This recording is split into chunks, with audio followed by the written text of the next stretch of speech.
selamat pagi. Nama saya Dini Haryani dan ada teman saya Tiara Nurmawati. Saya Fani Fikri. Kami dari Divisi Liwani akan mengobservasi sekolah yang ada di Batu Jajar dan nama sekolahnya itu SDIT Anak Kreatif.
Yang pertama, bagaimana guru menciptakan suasana belajar yang menyenangkan bagi siswa? Oke, ya Teh. Pertama itu dari awalnya dulu. Kalau misalkan kita lihat kondisi siswa nggak baik, berarti jangan dilanjutin. Ya, jadi emang dari awalnya mereka datang dari sekolah tuh baiknya kondisinya. Itu yang pertama. Yang kedua, kalau misalkan ternyata nih keadaannya udah bete, karena kan dari 30 anak nggak mungkin semuanya baik kondisinya. Nah, biasanya kita pakai ice breaking, kalau nggak pakai tanya jawab dulu, tapi tanya jawabnya bukan pelajaran ya, kayak tebak-tebakan kayak gitu, atau misalkan main game dulu di kelas kayak gitu. Baik, terima kasih jawabannya. Yang kemudian pertanyaan kedua, bagaimana guru merencanakan alokasi waktu untuk setiap aktivitas dalam kelas? Oke, kalau di kita kan pertama udah ada jadwal ya. Di jadwalnya itu kalau per mapel itu 1 JP-nya 40 menit. Kalau 2 JP tahu Pak? Di Burima coba. Kalau misalkan di luar jadwal itu berarti tergantung ke masing-masing guru. Terus kan kita udah ada patokannya dari modul ajar kalau sekarang mah. Jadi bisa lihat dari situ untuk penyampaian materinya bisa disesuaikan dengan CP sama TP-nya gitu. Terima kasih. Kemudian yang ketiga, bagaimana guru mengawasi keterlibatan siswa dalam proses pembelajaran? Kalau misalkan dalam proses pembelajaran kita punya aturan.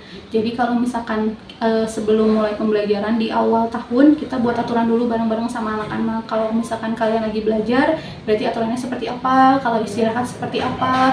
Kalau mau bertanya seperti apa? Gitu. Jadi semuanya akan terfokus sama aturan. Gitu. Jadi biar kalau misalkan ada yang melenceng sedikit, berarti sesuaikan dengan kalau misalkan kalian melanggar, berarti siapin kayak gitu.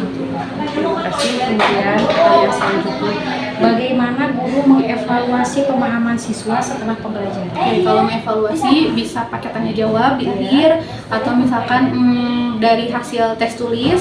Terus kalau misalkan dari praktek kita punya laporan kan, suka bikin laporan gitu, laporan akhirnya seperti apa gitu. Baik, terima kasih. Kemudian pertanyaan selanjutnya, apa saja dokumen penting yang perlu disiapkan oleh guru dalam administrasi kelas? Oke, yang pertama kalau misalkan mengikuti sesuai kurikulum itu ada CP, terus juga TP-nya, terus ATP, modul ajar, LKPD juga itu masih ada.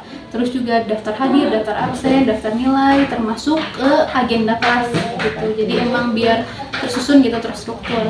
Hari ini belajar apa, terus berarti minggu depan belajar apa. Baik, kemudian bagaimana pentingnya komunikasi antara guru, siswa, orang tua dalam administrasi pendidikan? Kalau misalkan ke orang tua mungkin nggak terlalu terperinci ya, karena kalau masalah kayak gitu mah, tapi paling kita komunikasinya dalam bentuk nilai dan kehadiran gitu. Emang penting banget sih kalau terutama untuk kelas-kelas yang ujung kayak misalnya kelas 6 gitu kan ya, terus kelas 5 dengan ANBK-nya. Kalau misalnya anak yang sering nggak masuk atau segala macam, berarti kan akan berpengaruh tuh terhadap hasil dan proses belajar. Terus kalau misalkan masalah nilai, untuk anak-anak yang nilainya di bawah, pasti komunikasinya akan lebih intens dengan orang tua. Karena mungkin ada beberapa faktor yang emang harus kita perbaiki bersama gitu. Baik, terima kasih. Apakah Prota disusun berdasarkan analisis kurikulum dan disesuaikan dengan kalender pendidikan?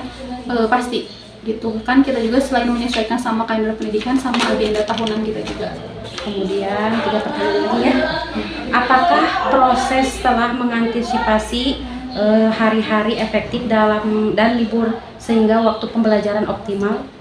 Insya Allah sih kalau selama ini mah selalu cukup gitu, bahkan berlebih. Iya. Jadi artinya kita tetap bisa memberikan pembelajaran secara full sesuai buku yang kita pakai, tapi hari efektif dan hari-hari lainnya dan agenda-agenda tetap berjalan sesuai waktunya.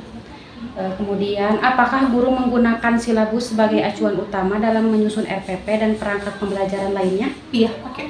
Oke, kemudian yang terakhir ya, apakah silabus mencakup aspek-aspek utama pembelajaran seperti kompetensi inti KI, kompetisi dasar KD, indikator pencapaian, kompetisi, materi, metode, dan penilaian? Iya ada. Terima kasih ya. Sama-sama.